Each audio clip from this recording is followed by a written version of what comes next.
கஸ்தூரி. கஸ்தூரி நல்லா பாடுவீங்களா? நான் இப்ப ஹிந்து காலேஜ்ல வேலை செய்றேன். உங்களோட சன்னிகந்துக்கு வந்திருக்கிறேன். இவ்வளவு நேரம் வீட்டுல இருக்க பயமாக்குறாள். இங்க வந்தேன். யாரோட வந்தீங்க? உங்களை யார் கூட்டிட்டு வந்தார்? என்ன அம்மா அப்பா கூட்டிக்கொண்டு வந்தவர்.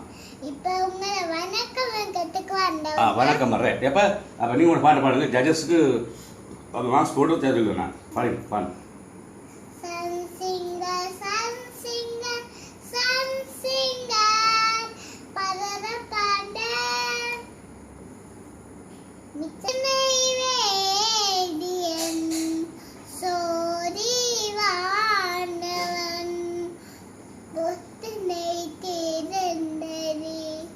பொருண்ட கை